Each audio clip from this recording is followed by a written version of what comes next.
Mr. Aldous Huxley, renowned essayist and novelist who, during the spring semester, is residing at the university in his capacity as a Ford Research Professor. Mr. Huxley has recently returned from a conference at the Institute for the Study of Democratic Institutions in Santa Barbara, where the discussion focused on the development of new techniques by which to control and direct human behavior. Traditionally, it has been possible to suppress individual freedom through the application of physical coercion, through the appeal of ideologies, through the manipulation of man's physical and social environment, and more recently through the cruder techniques of psychological conditioning. The ultimate revolution about which Mr. Huxley will speak today concerns itself with the development of new behavioral controls which operate directly upon the psychophysiological organisms of man, that is, the capacity to replace external constraint by internal compulsions. As those of us who are familiar with Mr. Huxley's works well know, this is a subject with which he has been concerned for quite a period of time. Mr. Huxley will make a presentation of approximately half an hour, followed by some brief discussions and questions by the two panelists sitting to my left, Ms. Lillian Rivlin and Mr. John Post. Mr. Huxley. Thank you.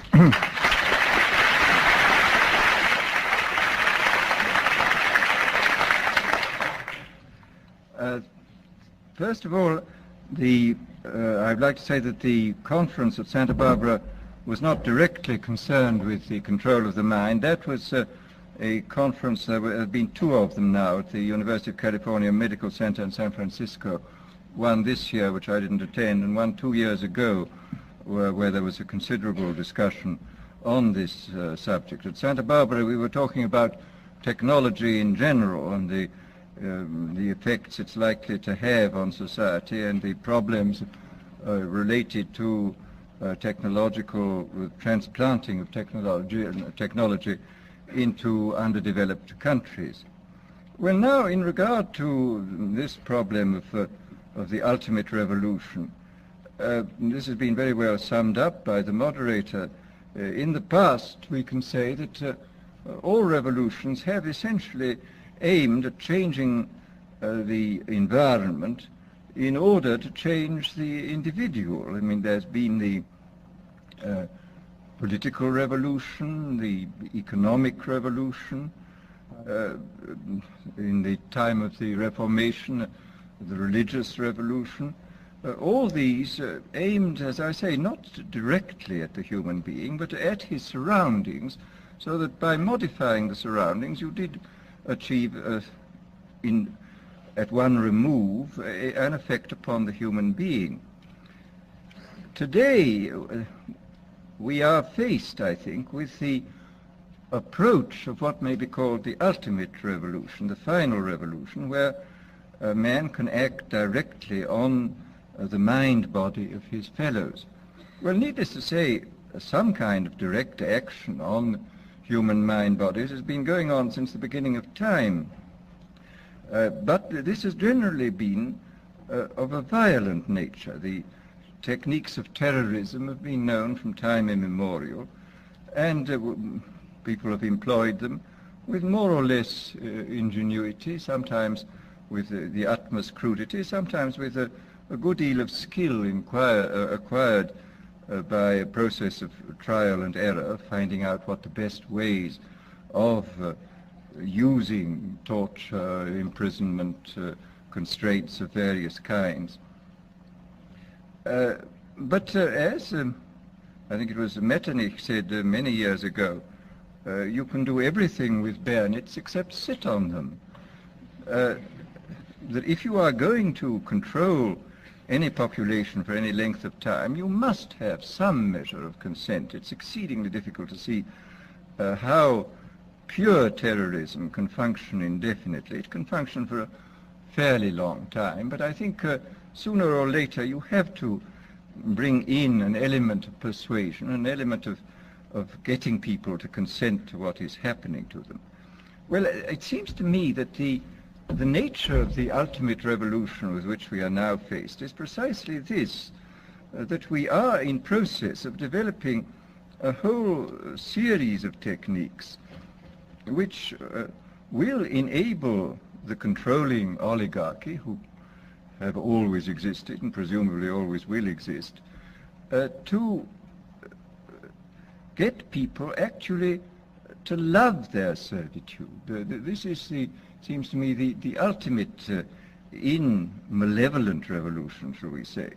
And this is a problem which has interested me for many years, and about which I wrote 30 years ago a fable, The Brave New World, which is essentially the account of a society making use of all the devices at that time available, and some of the devices which I imagined to be possible, making use of them in order to, first of all, to standardize the population, to iron out inconvenient human differences, to create, so to say, mass-produced models of human beings arranged in some kind of a scientific caste system. And since then I have continued to be extremely interested in this problem, and I have noticed with increasing dismay that a number of the predictions which were purely fantastic when I made them 30 years ago have come true or seem in process of coming true, that a number of techniques about which I talked seem to be here already, and that there seems to be a general movement in the direction of this kind of ultimate revolution, this method of control by which people can be made to enjoy a state of affairs which, by any decent standard, they ought not to enjoy.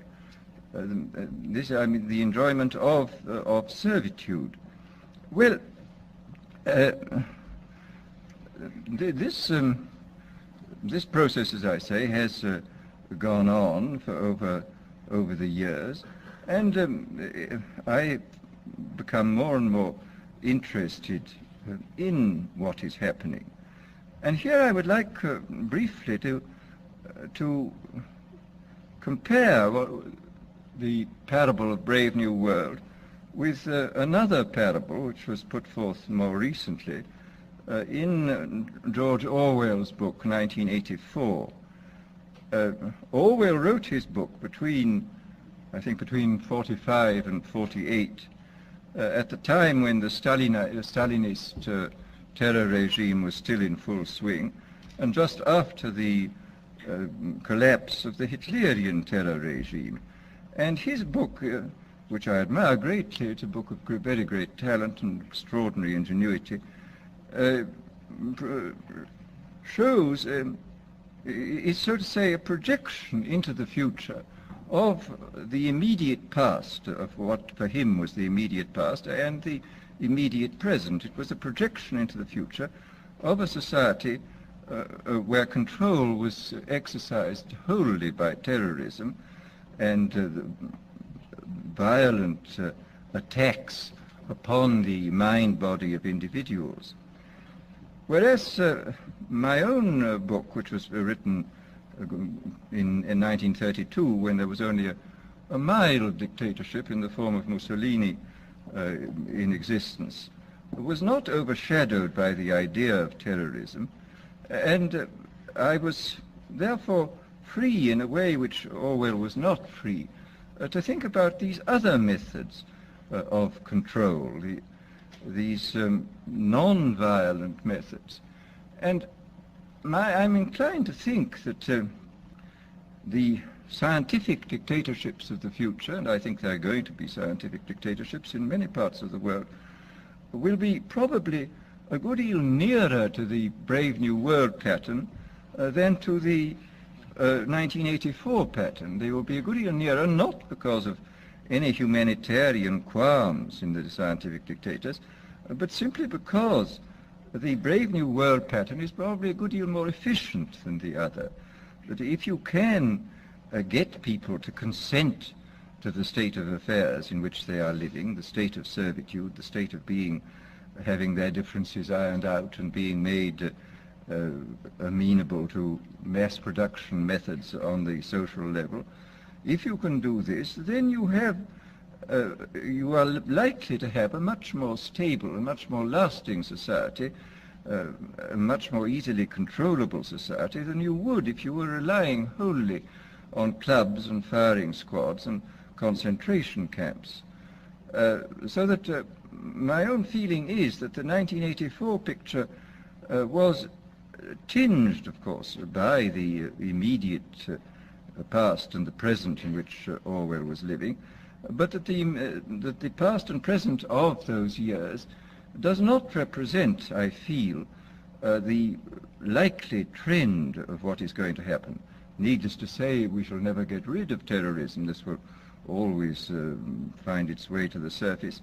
But I think that insofar as dictators become more and more scientific, more and more concerned with a technically perfectly running society, they will be more and more interested in the kind of techniques which I imagined and described from existing realities in Brave New World.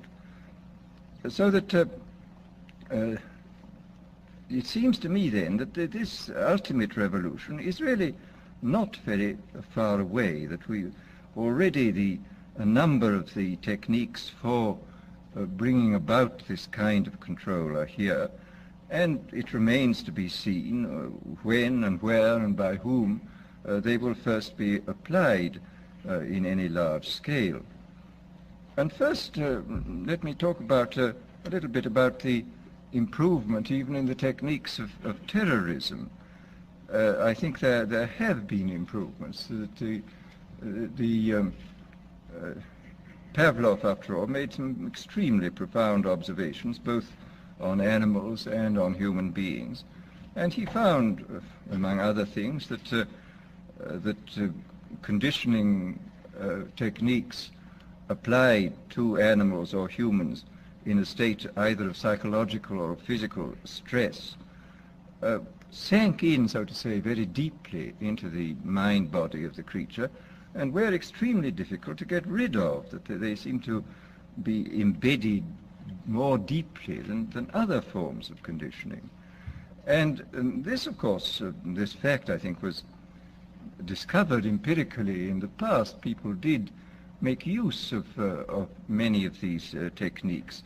But the difference between the old empirical intuitive methods and our own methods is the difference between a sort of hit and miss craftsman's point of view and the genuinely scientific point of view. I mean, I think there is a real difference between ourselves and, say, the inquisitors of the 16th century. We know much more precisely what we are doing than they knew, and we can extend, because of our theoretical knowledge, we can extend what we are doing over a wider area with a greater assurance of producing something which really works. In this context, I would like to mention the extremely interesting chapters in Dr. William Sargent's Battle for the Mind, where he points out how intuitively some of the great religious teachers, leaders of the past, hit on the Pavlovian method. He speaks specifically of Wesley's method of producing conversions, which were essentially based upon a technique of heightening psychological stress to the limit by talking about hellfire, and so making people extremely vulnerable to suggestion, and then suddenly releasing this stress by offering hopes of heaven. And this is a very interesting chapter of showing how completely, on purely intuitive and empirical grounds, a skilled natural psychologist, as Wesley was, could discover these Pavlovian methods. Well, as I say, we now know the reason why these techniques worked, and there is no doubt at all that we can, if we want to, carry them much further than was possible in the past. And of course, in the recent history of brainwashing, both as applied to prisoners of war and to the lower personnel within the Communist Party in China, we see that the Pavlovian methods have been applied systematically and evidently with extraordinary efficacy. I mean, I think there can be no doubt that by the application of these methods, a very large army of totally devoted people has been created. The conditioning has been driven in, so to say, by kind of psychological iontophoresis into the very depth of the people's being, and has got so deep that it's very difficult for it ever to be rooted out.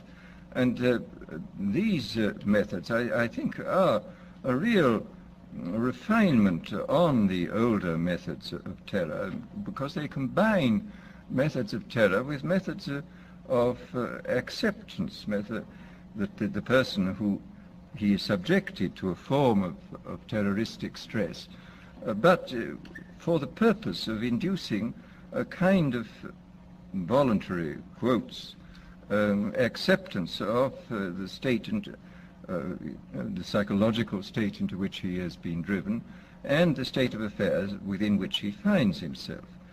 So that, as I say, there has been, I think, a definite improvement, shall we say, even in the techniques of terrorism. Well, then we come to the consideration of other techniques, of non-terroristic techniques for inducing consent and for inducing people to love their servitude. Here, I mean, I think we can, I don't think I can possibly go into all of them because I don't know all of them, but I mean, I can mention a few of the more obvious methods which can now be used and which are based upon recent scientific findings. First of all, there are the methods connected with straight suggestion and hypnosis. I think we know much more about this subject than was known in the past. People, of course, have always known about suggestion, and although they didn't know the word hypnosis, they certainly practiced it in various ways. But we have, I think, a much greater knowledge of the subject than in the past, and we can make use of our knowledge in ways which I think the past was probably never able to make use of it. For example, one of the things we now know for certain is that there is, of course, an enormous, I mean, this has been always known, a very great difference between individuals in regard to their suggestibility. But we now, I think, know pretty clearly the sort of statistical structure of a population in regard to its suggestibility. It's very interesting when you look at the findings in different fields. I mean, in the field of hypnosis, in the field of administering placebos, for example, in the field of general suggestion in states of drowsiness or of light sleep, you will find the same sorts of orders of magnitude continually cropping up. You will find, for example, that the experienced hypnotists will tell one that the number of people, the percentage of people who can be hypnotized with the utmost facility, just like that, is about 20%.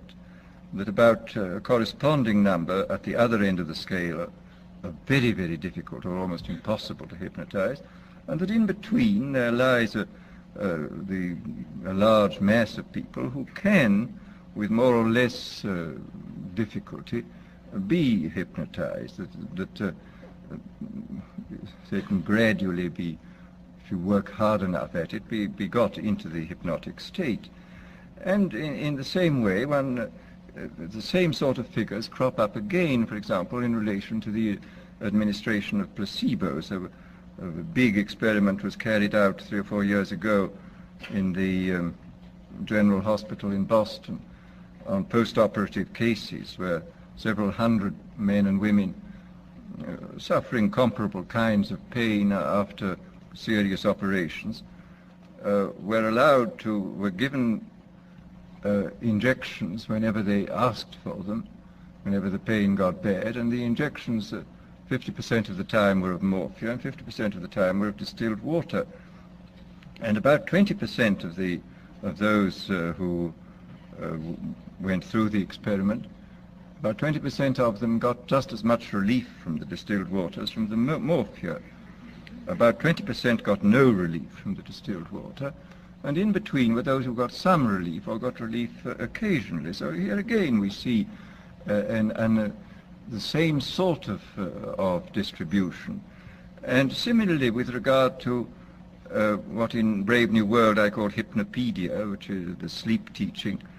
I was talking not long ago to a man who manufactures records which people can listen to during the light part of sleep. I mean, these are records for getting rich, for sexual satisfaction, for confidence in salesmanship and so on. And he said it's very interesting that these records are sold on a money-back basis, and he says that there is regularly between 15 and 20% of people who write indignantly saying the records don't work at all, and he sends the money back at once. On the other hand, there are over 20% who write enthusiastically, saying they're now much richer, their sexual life is much better, etc., etc. And these, of course, are the dream clients, and they buy more of these records. And then in between are those who complain they're not getting much results, and they have to have letters written to them saying, well, go persist, my dear, go on, and you'll get there. And they generally do get results in the long run. Well, as I say, this on the basis of this, I think we see quite clearly that the human populations can be categorized according to their suggestibility fairly clearly. I suspect very strongly that this 20% is the same in all these cases. And I suspect also that it would not be at all difficult to recognize in very early childhood who were those who were extremely suggestible, who were those who were extremely unsuggestible, and who were those who occupied the intermediate space. Quite clearly, if everybody were extremely unsuggestible, organized society would be quite impossible.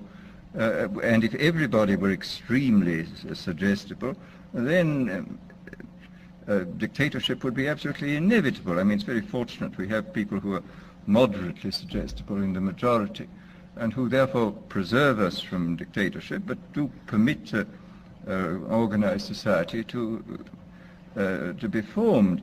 But once given the fact that there are these 20% of highly suggestible people, it becomes quite clear that this is a matter of enormous political importance. For example, any demagogue who is able to get hold of a large number of these 20% of suggestible people and to organize them is really in a position to overthrow any government in any country. And I mean, I think this, after all, we've had the most incredible example in recent years of what can be done by efficient methods of suggestion and persuasion in the form of Hitler. Anybody who's read, for example, Bullock's Life of Hitler comes forth from this with a sort of horrified admiration for this infernal genius who really understood human weaknesses, I think, almost better than anybody, and who exploited them with all the resources then available. I mean, he knew everything. I mean, for example, he knew intuitively this Pavlovian truth that conditioning installed in a state of stress or fatigue it goes much deeper than conditioning installed at other times. This was why all his big speeches were organized at night. He speaks of this quite frankly, of course, in Mein Kampf. He says this was done solely because people are tired at night and therefore are much less capable of resisting persuasion than they would be during the day.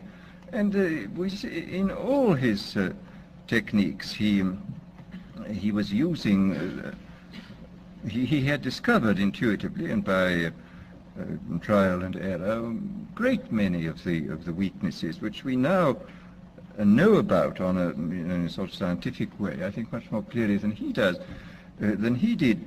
But the fact remains that this differential suggestibility, this susceptibility to hypnosis, I do think is something which has to be considered very carefully in relation to any kind of thought about democratic government. I mean, if there are 20% of the people who can really be suggested into believing almost anything, as evidently they can be, then we have to take extremely careful steps to prevent the rise of demagogues who will drive them on into extreme positions and then organize them into very, very dangerous armies, private armies, which may overthrow the government.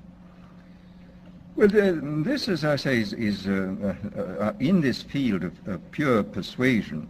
I think we do know much more than we did in the past, and obviously we now have mechanisms for multiplying the demagogue's voice and image in a quite hallucinatory way. I mean, the television and the radio, Hitler was making enormous use of the radio. He could speak to millions of people simultaneously.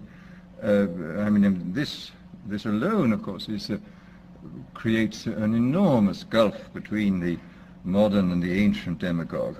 The ancient demagogue could only appeal to as many people as his voice could reach by the yelling at his utmost, but the modern demagogue can touch literally millions at a time, and of course with the multiplication of his image, he can produce this kind of hallucinatory effect, which is of enormous hypnotic and suggestive importance.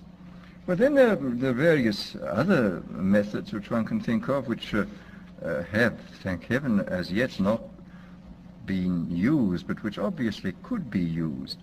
There is, for example, the pharmacological method. This was one of the things I talked about in Brave New World.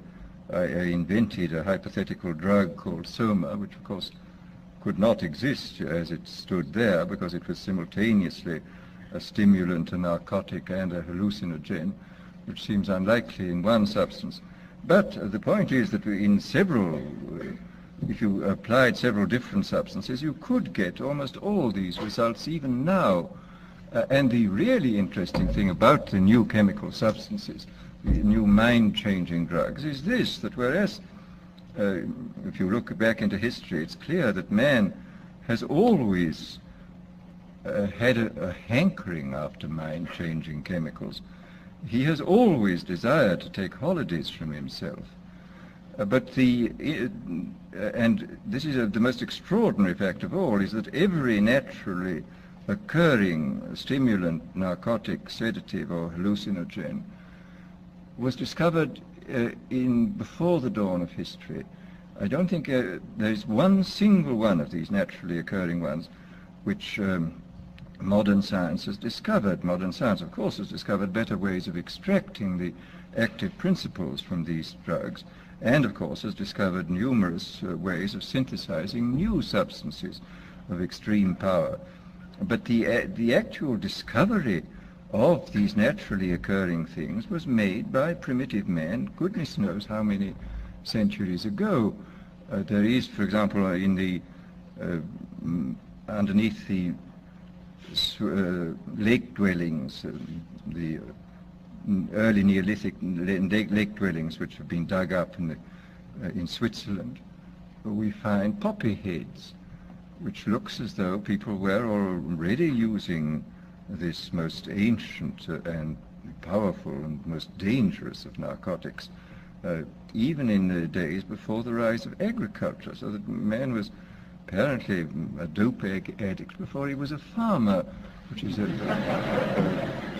very, very curious comment on human nature. But the difference, as I say, between the ancient mind changers, the traditional mind changers, and these new substances is that they were extremely harmful, and the new ones are not.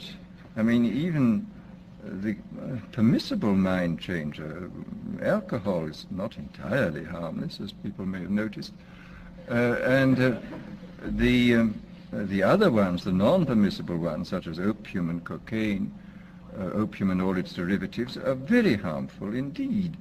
They rapidly produce addiction and in some cases lead at an extraordinary rate to physical degeneration and death.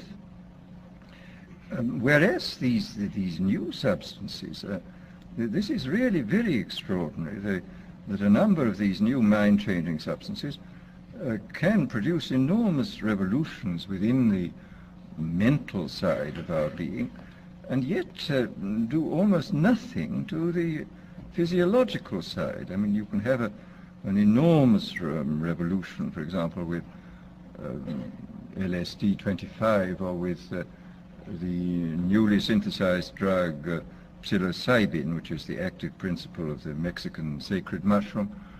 You can have this enormous mental revolution with no more physiological revolution than you would get from drinking 2 cocktails. And this is really a most extraordinary fact.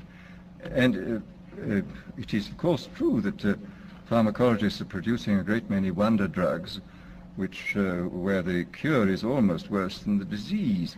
Every new edition of medical textbooks contains a longer and longer chapter on what are called iatrogenic diseases, that is to say, diseases caused by doctors.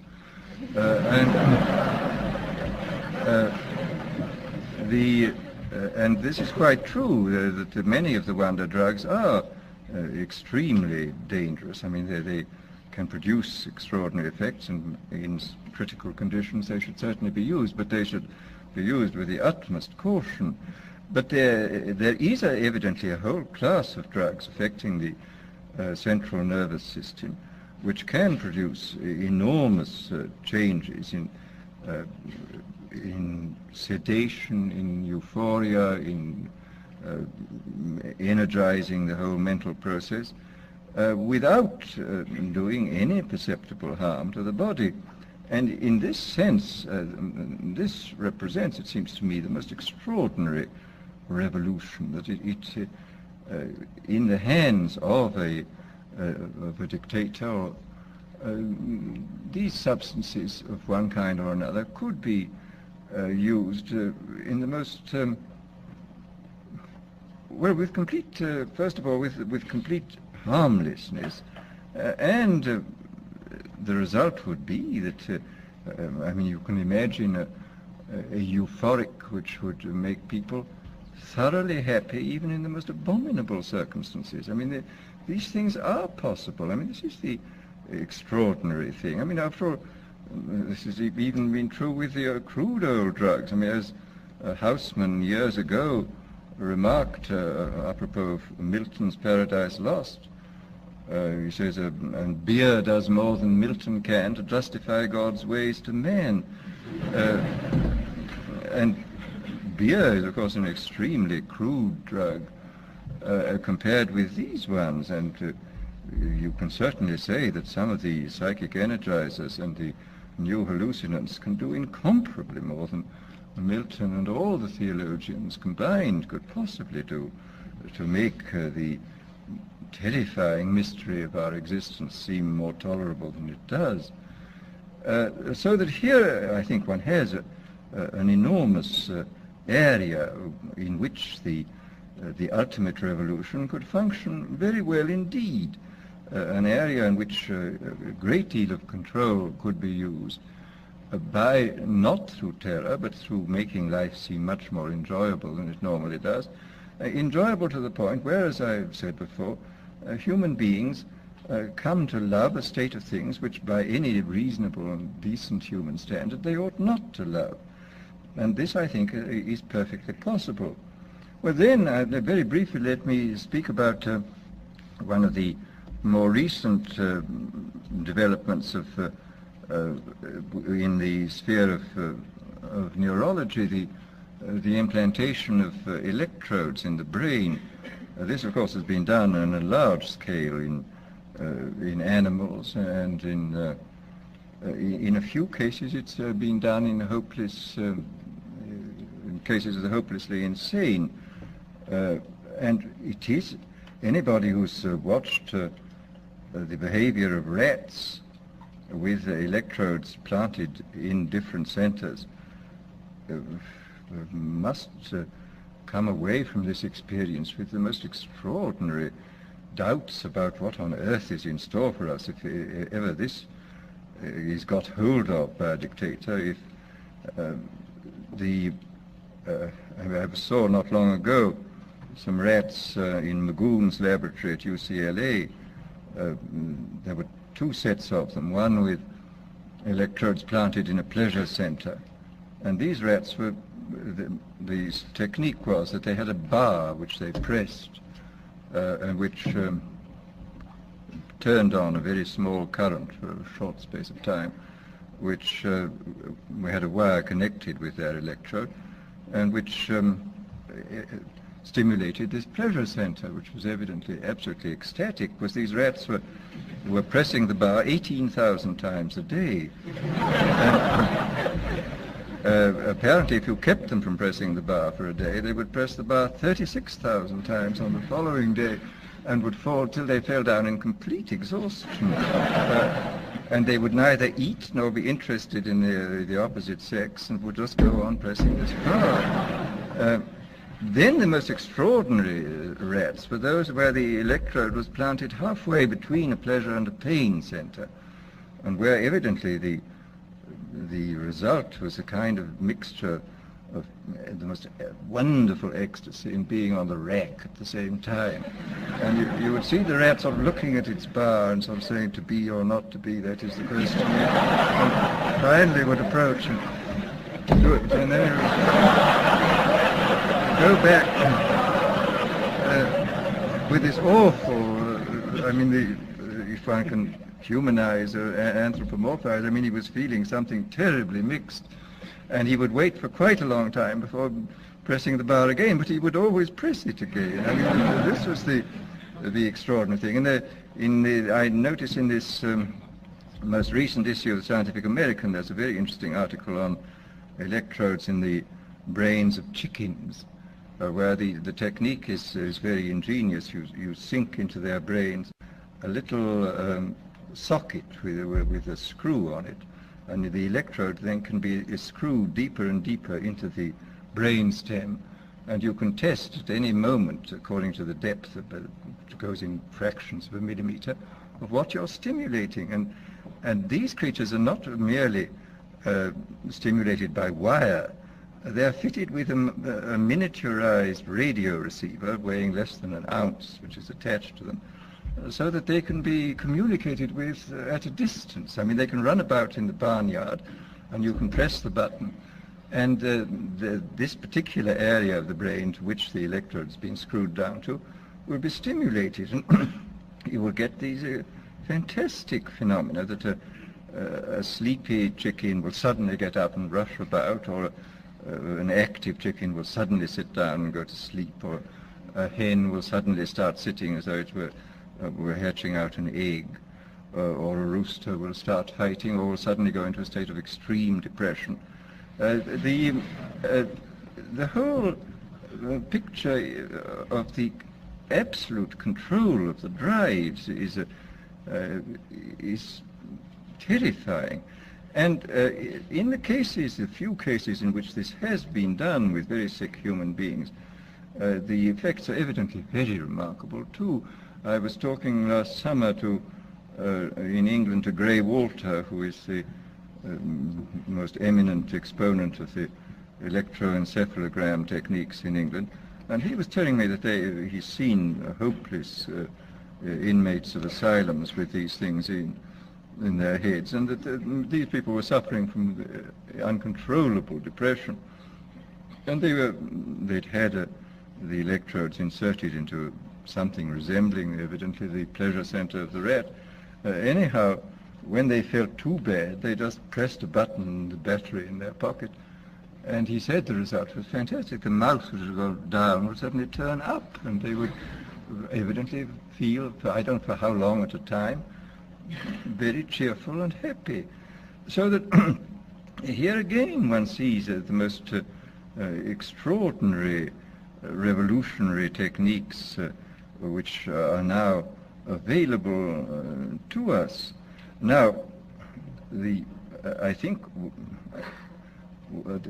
what is obviously perfectly clear is that for the present these techniques are not being much used except in a purely experimental way. But I think it is extraordinarily important for us to realize, first to realize what is happening, to make ourselves acquainted with what has already happened, and then to use a certain amount of imagination to extrapolate into the future the sort of things that might happen. I mean, what might happen if these fantastically powerful techniques were used by unscrupulous people in authority? What on earth would happen? What sort of society would we get? And I think this is peculiarly important because as one sees in looking back over history, we have allowed in the past all those advances in technology which have profoundly changed the social and individual life. We've allowed them to take us by surprise.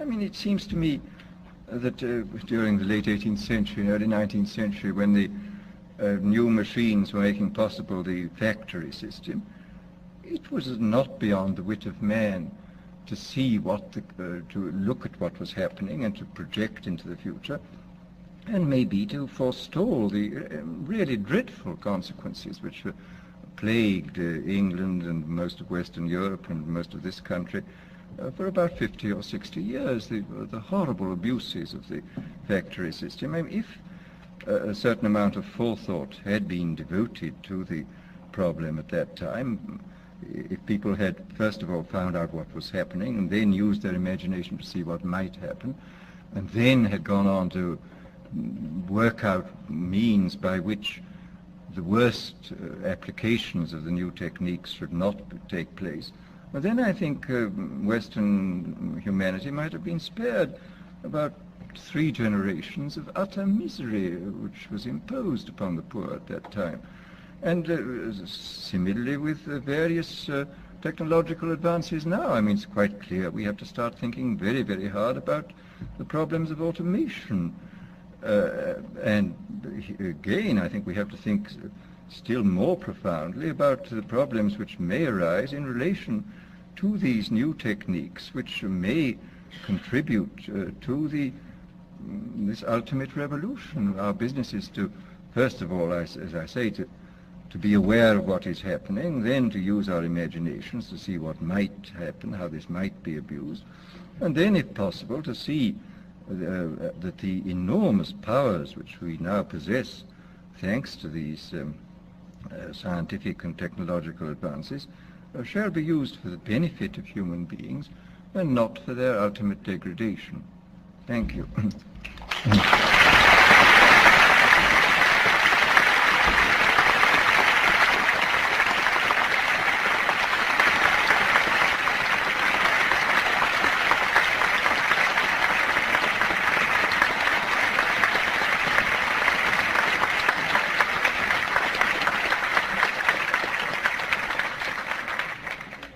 We do have a few moments. I'm very sorry I've talked much too long. It's quite all right. Just have a brief discussion, and those of you who are interested in staying and listening, I'm sure that it'll be well worthwhile. John, Mr. Post, would you like to? Well, I'm afraid my question shows a certain optimism which may not be justified. In a way, your quote from Haussmann that malt does more than milk and cans justify God's ways to man indicates that my remarks may show that I'm looking into the pewter pot to see the world as the world is not. At any rate, I'm a bit worried about your picture, the picture you paint, that the future may contain a number of monolithic scientific dictatorships, and that there may be a groundswell in this direction, a groundswell caused by human tendency to seek pleasure where it can be found. But I'm struck by the fact that movements of that sort are always far more complex than any of our attempts at characterizing them. And I think that perhaps in this complexity lies a ray of hope, that the future may not contain such monolithic scientific dictatorships, and that the developments which we can expect in light of the various technological achievements you mentioned may not lead in the direction of scientific dictatorships in the way you indicate. That this may depend to a great extent upon the nature or the characteristics of the nations in which these results are first introduced.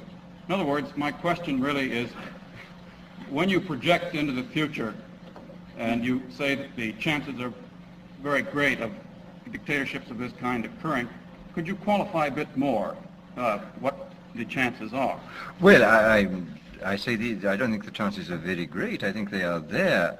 And I would think that one of the reasons why we may get more dictatorships than we like lies in quite a different field. I mean, with large parts of the world increasing at 3% per annum in the population, goodness knows what is going to happen. I mean, for example, I was in India last autumn, and of course this is unutterably depressing, the enormous poverty, and the depression grew a great deal with the announcement just when we were there that the United Nations had come to the conclusion that its earlier estimates of the increase of the Indian population were very much too low. The estimates had been in the neighborhood of 1.7% per annum, which is about the same as the United States, which had to be corrected up to 2.2 or 2.3, which I think doubles the population in about 32 years. And of course there are large parts of the world where the increase is fully 3%, and in certain parts of the world even 4%. I mean, 3% doubles the population in 24 years, and 4%, I forget, in about 16, I think. But it seems to me that the danger in regard to dictatorship arises as the population presses more heavily upon resources, and as the rising tide of expectation, which certainly exists in these underdeveloped countries, is frustrated, as undoubtedly it is going to be, because it is almost impossible to make any development which shall catch up with, much less go faster than the population increase. So we may get a great deal of social unrest, and of course social unrest leads first to chaos and then to dictatorship. I mean, I think that the prospect of some kind of dictatorship, either military or communistic, I think in most cases more likely military, it seems to me very great within the next 15 to 20 years. And whether some of these dictatorships may make use of these modern methods remains to be seen. But I think that unhappily the prospects for dictatorships in large areas of the world seem to me very great at the moment. I think that there is a considerable likelihood of this thing happening. The implication seems to be that we ought to be apprehensive that these techniques fall into the hands of dictatorships, demigods, etc.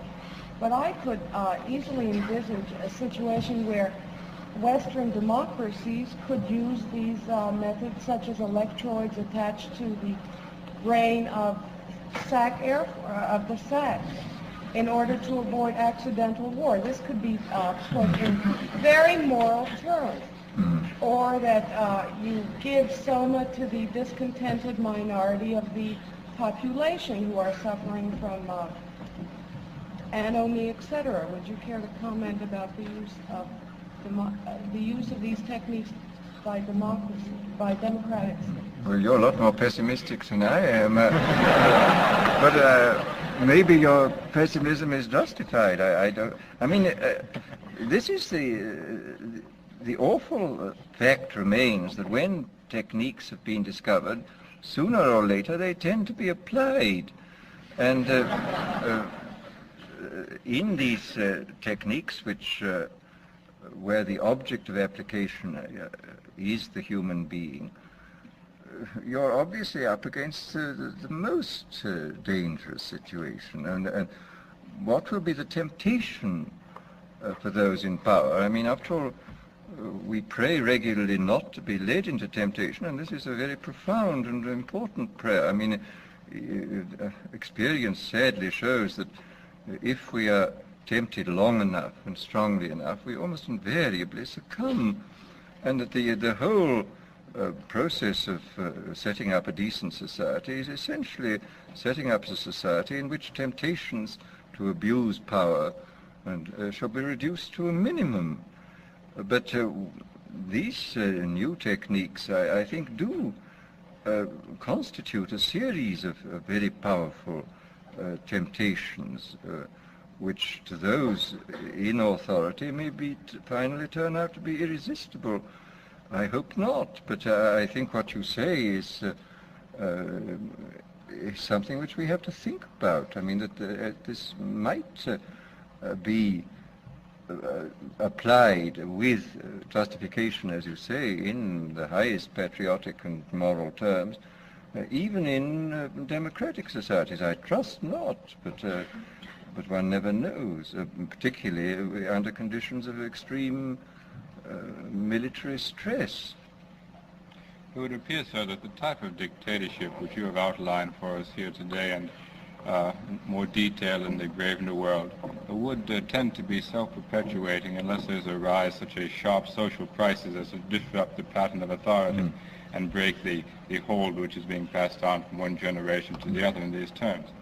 But it would appear that the type of social crisis involved in large-scale warfare, whether it be nuclear warfare or otherwise, or the type of crisis involved in widespread famine, etc., would tend to disrupt this pattern of dictatorship. Therefore, would you say that it's necessary to have a high degree of social stability in terms of economic conditions, in terms of world peace, before a dictatorship of the sort you have described for us would be able to really imprint itself upon a population? This, I think, is very important. I mean, I think it's obvious that such a dictatorship, if it were going to survive, would have to guarantee the adequate food supplies. I mean, I think, and whether it could in fact do this while the kind of international tensions, whether we can expect a long-lasting dictatorship within the context of nationalism, I don't know. I don't think so. I think we can expect dictatorships to arise, but not long-lasting ones. I mean, I think that even the best organized dictatorship within the context of nationalism is likely, as you say, to lead to break itself down, because one side of the paranoid state of mind will lead it into conflict, and which will, of course, destroy it, finally destroy it. I mean, this is a very important point. And then, of course, another point which was made by Sir Charles Darwin in his book, The Next Million Years, which I think was one which, in different terms, I envisaged in Brave New World. I mean, he points out that the human species is still a wild species. It has never been domesticated. I mean, a domesticated species is one which has been tamed by another species. Well, until we get an invasion from Mars, we shall not be tamed by another species. All we can do is to try to tame ourselves, that an oligarchy tries to tame ourselves, but the oligarchy still remains wild. I mean, however much it succeeded in domesticating the rest of the race, it must remain wild, and this was the part of the fable, the dramatic part of the fable of Brave New World, is that the people in the upper hierarchy, who were not ruthlessly conditioned, could break down. And I mean, this Charles Darwin insists that because man is wild, he can never expect to domesticate himself, because the people on top will always be undomesticated and will sooner or later always run wild. Well, I think there's a good deal to be said for this this point of view in regard to the permanence of any dictatorship. Yes, I have a question. I'm worried about a relationship that seems to exist between cost, consent, and control. If a government wants to control its people, of course its job will be easier if they are more willing to consent, and the job will be correspondingly more costly if the corresponding consent isn't there. Could you make a few remarks about the economic feasibility of introducing biological controls of the sort you talk about? I don't know. I mean, wouldn't it, I would have thought in some ways it would be cheaper than maintaining very large security forces and concentration camps and so on. I mean, just as in asylums, chemical control is a great deal simpler and cheaper than physical control. I mean, the bad old days of straight jackets and manacles and so on required quite a lot of people to handle the insane, whereas the tranquilizers seem to require much fewer. I mean, that you can get equal results with simpler and certainly pleasanter means. I have no idea about the actual cost situation, but it seems to me that it might actually be cheaper. I don't know. Well, I see that some of you are leaving for your 4 o'clock classes. And I will give you an opportunity to leave now. If Mr. Huxley would be willing, we might be able to entertain some questions from the floor for a few moments. Would you say? Certainly, yes. Will those of you who are obliged to leave now, please retire? I apologize for having gone on so long. Oh, no, that's fine. I would surely much prefer to hear you discuss these questions, whatever we might be able to throw up. I hope you're not finding it uncomfortably warm in here. Well, it's getting a little warm, isn't it? There seems to be a completely windowless hall, isn't it? It's part of the conditioning process, I'm sure.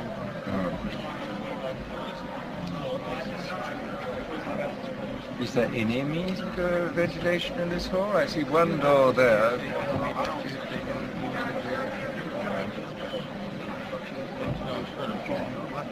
But the next Tuesday at 2.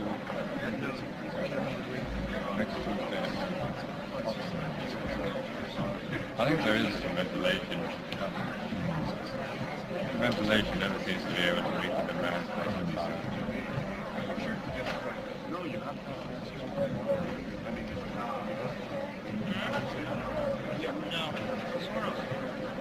Wasn't it conference in Santa Barbara discussing some of these developments? Well, the new drugs and... no, they were mainly discussing, I mean, there was a lot about the problem of bringing technology to the underdeveloped countries. They had a lot of people from the United Nations there. A very able man who was a Vietnamese called Vu Van Thai. Charming man. He was spoke English with a strong French accent because he'd learned his economics in Paris, and he was very interesting. I mean, he said, I'm speaking to you like a rat with electrodes in my brain because I speak from the inside. I'm not one of the experimenters on the outside. So, and he was very interesting about it. I mean, about the difficulty that when you do introduce, say, one area of highly evolved technique into one of these backward countries, you create an enormous gap between the people who run this thing and profit by it and the mass of the population. I mean, a gap which is just as serious as the gap between the have-not and underdeveloped nations as a whole and those who, and the haves and the developed. And what he was saying was that you must have an adaptation of technique which shall be suitable for these people and not try to bring in what you have already, but he said very little work has been done in this field. And there were a number of, there were several very able people. Richard Calder at the University of Edinburgh was there, and and Arthur Goldschmidt, who is the director of special services in the United Nations. And we had some extremely good talks. Bring that up shortly. But I have one question here, which is, well, this is essentially the question which Mr. Huxley addressed himself to in his last statement, that how will control over the techniques being transmitted from one group to another?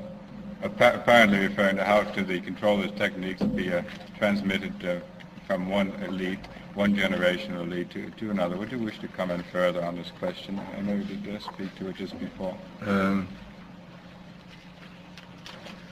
Well, I don't think so. I mean, I do think there will clearly be a difficulty. I mean, there is always a difficulty in transferring power. I mean, well, after all, hence the constitutions, written constitutions such as in the United States, or a hereditary monarchy, in which you got de facto power being de jure, and the possibility of passing power on without much hitch from one generation to another. It may be that in a thoroughly well-controlled dictatorship, the problem of power at the top, the struggle for power, would not take place. But even there, I mean, simply because the oligarchy is itself not subjected to the extremes of conditioning, because it must retain a certain freedom in order to be able to make adequate decisions, that maybe the struggle for power would always remain a great problem, as it has been throughout history, except where you have had written constitutions or acceptable monarchies. Yes? Dr. Huxley, would you adhere to the view of comment on the view that it's precisely the American society of Western democracy is particularly susceptible to this type of brave new world, with the following reason: that society is conditioned to adhere to a great degree of social conformity. That in your period of stress, this idea of conformity is further pushed, and consequently it makes it much easier to develop these techniques. And that it seems that politically, the extremities, there is a growing feeling that we have to do away with the extremities, and we have to keep on going the central path. And this would seem to me to make this much easier for a type of dictatorship, as you said, to slowly, using the mass media that we're developing, mold the population, plus the factor that in some of the other type societies, you have less inhibition about the brutal struggle for power within the top hierarchy, whereas here there would be some type of a inhibition due to the so-called legal process that has developed, which would keep men from then violently attacking the leaders. Well, this business about conformity, I just don't know. It seems extremely difficult, certainly for me, to judge whether there is a higher degree of conformity here and now than there has been in other places and in the past.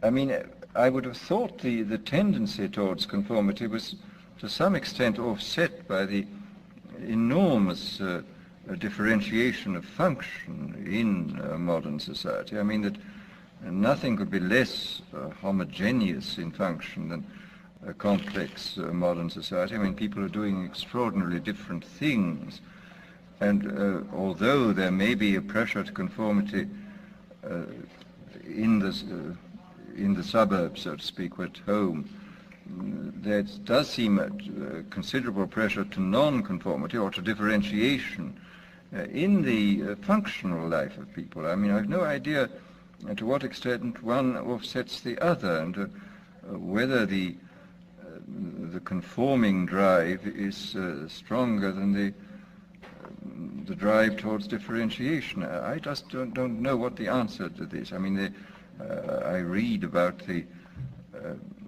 high degree of conformity, and of course one does see that certainly as compared with the 19th century, this society does seem to be more conformist. I mean, if one reads the history of the utopian colonies which were set up during the 19th century. This is really extravagant. I mean, it's inconceivable to think of anything like the Oneida community or Brook Farm even being set up today. I mean, that this would be so outrageous that it would be impossible to imagine. And yet, in these Victorian days, there was this freedom to make experiments, social experiments of the wildest character. Again, exactly what this means and exactly what the significance is for us and for the future, I don't really know. I mean, I just feel so incapable of really understanding the unutterably odd facts of real life. I mean, I think one very often just has to accept them. There they are, and what really they mean, I don't know. I mean, perhaps this is one of the charms of history, that one never really knows what it means. There's a gentleman back. You have always been interested in religious ideas during mysticism. There are certain problems and implications arising out of the use of artificial beings, of human beings. Would you care to comment on this? Well, this, this is finally related to the whole mind-body problem. I mean,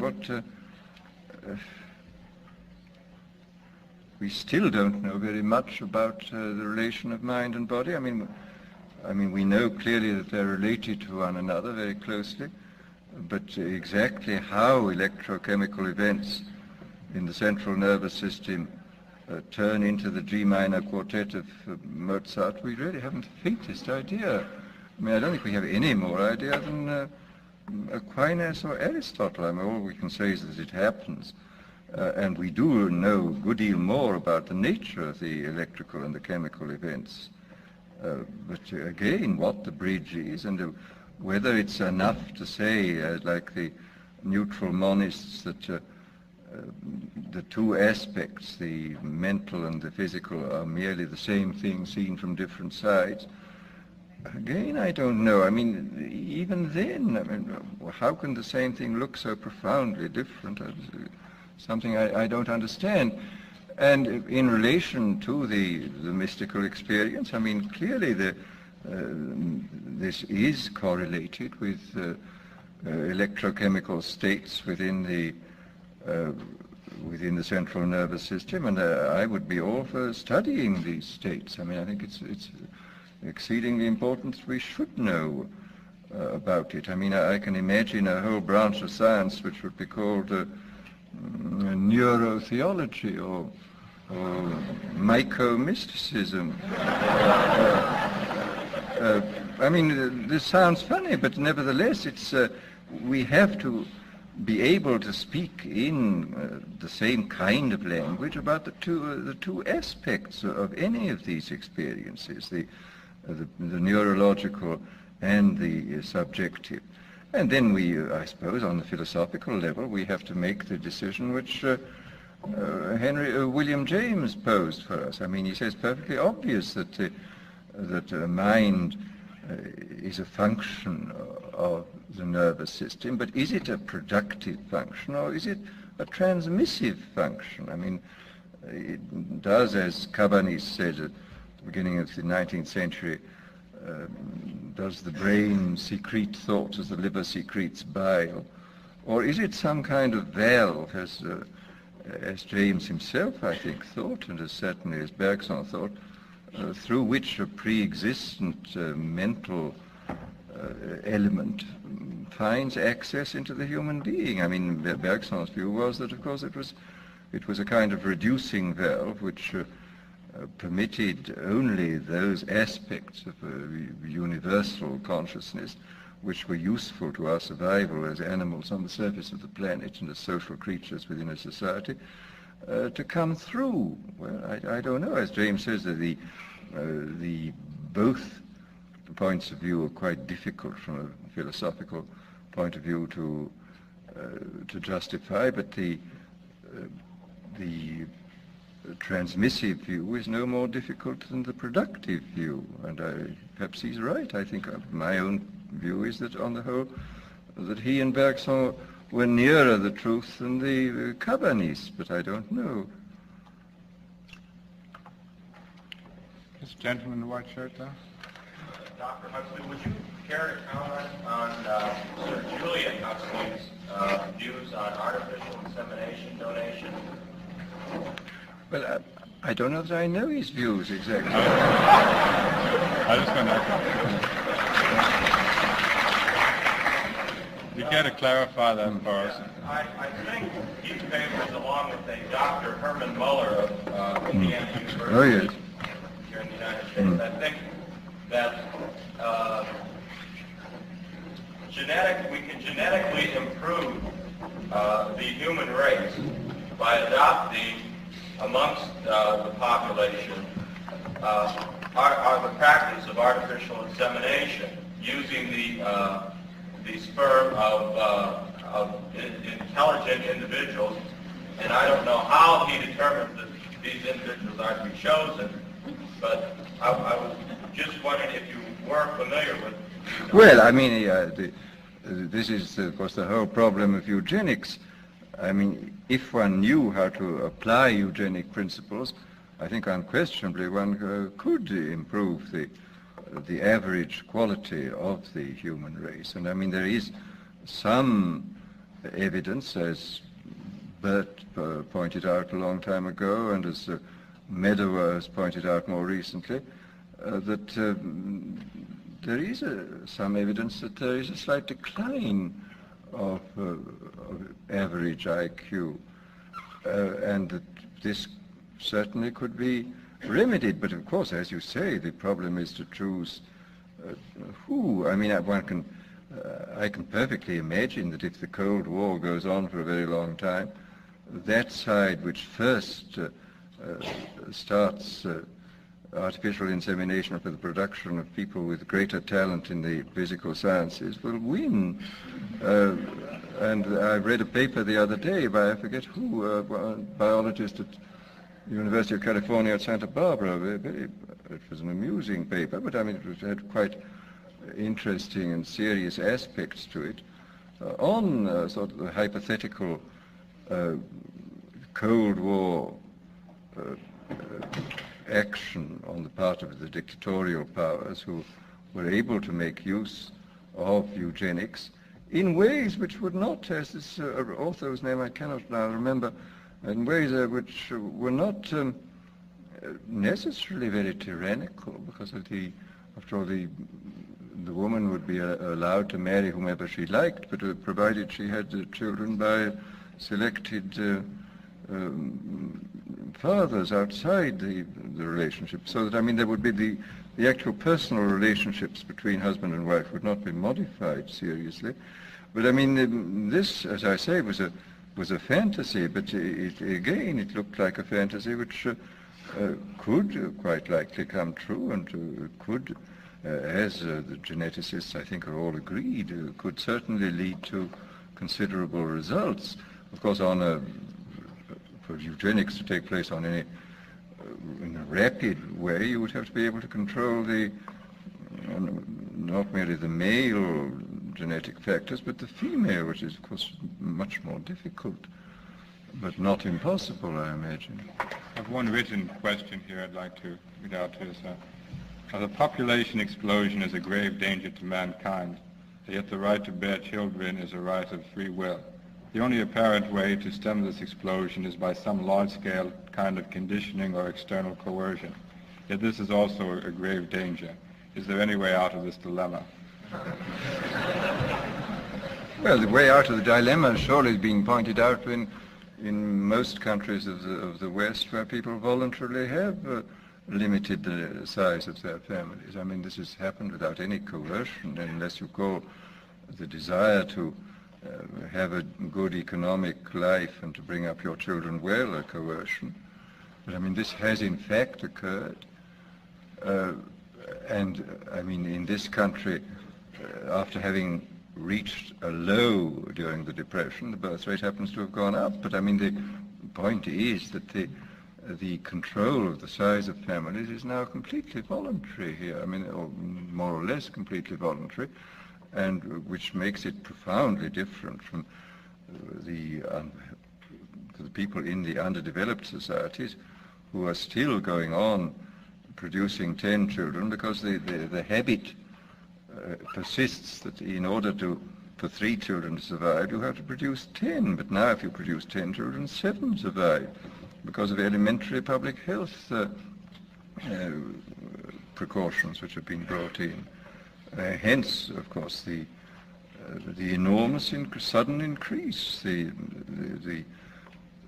death rate, which used to be in the upper 30s, as was the birth rate, has now fallen in many of these countries to 15 and 12 and even 10. So naturally there's an enormous increase. But it's certainly going to take some time to get people to change their habits. I mean, psychological inertia is much more powerful than physical inertia. I mean, it's much easier to push a 10-ton truck than a human being. Mr. Post has one further question here.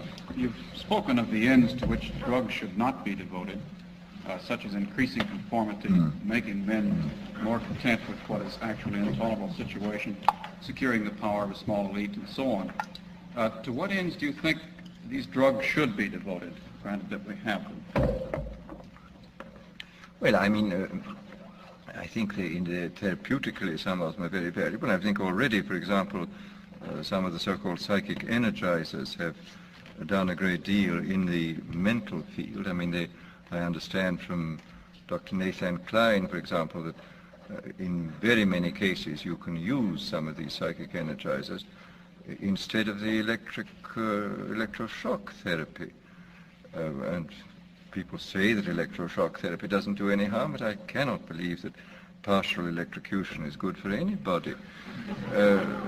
And it seems to me a very good thing that if you can get people on a maintenance dose to get them out of these awful catatonic and depressed conditions, which you seem to be able to do. And therefore there are many people, it seems to me, outside institutions who have tendencies in the same direction, which I think a genuine psychic energizer might be, which could be used without harm to people, would be of immense value. There was even, it was stated a few years ago, I remember, that the Russians had a 5-year plan for increasing mental efficiency by chemical means. I don't know whether this has gone on and what they've discovered, but I would think it's probably on the cards that you could increase the span of attention, the amount of time you could concentrate on things, the power of observation and so on, by chemical as well as by educational means. I mean, I think that there are a number of probably quite good things you could do.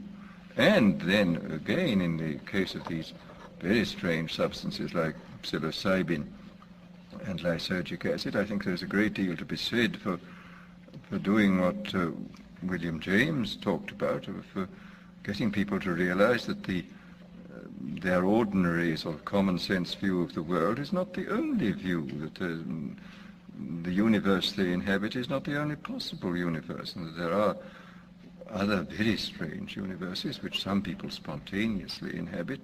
I mean, a man like William Blake obviously inhabits an extremely different universe from that which most people inhabit. And I think it's probably very wholesome for people to be permitted to realize this fact, to perceive that the world of the mind is immensely large, and that there are these very strange and extraordinary areas in them, and there are plenty of cases in the literature where these kind of experiences have produced a kind of conversion the work which is being done at Harvard now by Leary in the prison, in the local prisons in Boston. It's very interesting, a sort of a series of extraordinary conversion experiences among hardened criminals that have emerged from this. And here again, there may be, I mean, we don't know enough about the subject yet, but there may be possibilities of very great importance here of sort of removing obstacles. I mean, the justification was stated by Bergson years ago when he was defending William James against his use of nitrous oxide. A number of fellow philosophers thought this was infra-dig, that an eminent philosopher should resort to these chemical means, which enabled, I mean, James remarked that only under nitrous oxide could he understand what Hegel meant.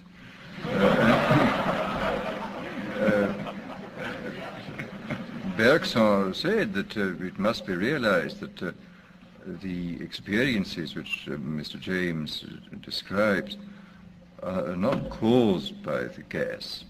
The gas is merely the occasion. The gas removes certain obstacles which might have been removed equally well by psychological or psychophysical means, the so-called spiritual exercises of the various religions, but can also be removed by these chemical means, and that if you can do so without doing harm to yourself, so much the better. And incidentally, it's one of the great tragedies, I think, in psychological research that James, I think in about 1905, made an experiment with peyote. And as he had a rather weak stomach, all that he got was violent vomiting. He said, "I'm afraid I must take the visions for granted. I got only the nausea." And it's an awful pity. If he'd had a stronger stomach, we should have had this research beginning 50 years ago. But his weak stomach prevented this, and we've had to wait till much later to get this thing really going. Well, before we close the program, Mr. Delaney, Graduate Student Association, asked me to announce that there'll be a meeting of the Graduate Student Association next Tuesday at noon. Now, I want to express our appreciation to Mr. Huxley on behalf of all of those who fearful lest our augmented knowledge restrict our understanding. Thank you very much.